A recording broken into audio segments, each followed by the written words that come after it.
आदाब, मैं हूं आपके साथ आमना फारूक और आप देख रहे हैं आवाज़ दी वॉइस। हमारी हौसला अफजाई के लिए हमारे चैनल को सब्सक्राइब करना ना भूलें। बिजनेस टाइकून रतन टाटा के अचानक इंतकाल ने हर हमवतन का दिल सोगवार कर दिया है। उनके जाने से एक ऐसा खालीपन पैदा हो गया है जो कभी भर नहीं पाएगा। रतन टाटा ने अपनी पूरी जिंदगी मुल्क के नाम वक्फ कर दी। सादा जिंदगी गुजारने वाले रतन टाटा करोड़ों लोगों के लिए एक तहरीक थे। रतन टाटा को उनकी नरम तबीयत और सादा जिंदगी के लिए सदियों याद रखा जाएगा। एक बेहतरीन इंसान होने के साथ साथ वो एक मजबूत शख्सियत के मालिक भी थे।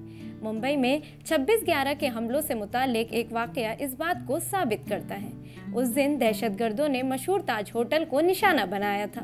वही ताज होटल जो 1903 में रतन टाटा के दादा जमशेद जी टाटा ने अपनी तौहीन का बदला लेने के लिए कायम किया था, जब उन्हें सिर्फ जात परस्ती की वजह से मुंबई के एक होटल वॉन्स्टर से जाने से रोक दिया था। नेशनल जियोग्राफी इंडिया से बात करते हुए रतन टाटा ने इस दिन की बात की। उन्होंने बताया था कि उन्हें किसी का फ़ोन आया था जिसमें बताया गया था कि होटल में फायरिंग हो रही है। मैंने ताज होटल के अमले को फ़ोन किया, मेरी कॉल किसी ने नहीं उठाई, जो कि एक अजीब बात थी क्योंकि अक्सर ऐसा नहीं होता था।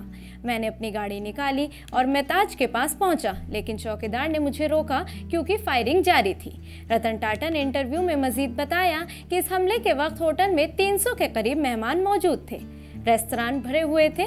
वहां मौजूद अमले ने सबको बचाने और महफूज मकाम पर पहुंचाने की पूरी कोशिश की और इस दौरान कई अफराद की मौत भी हुई।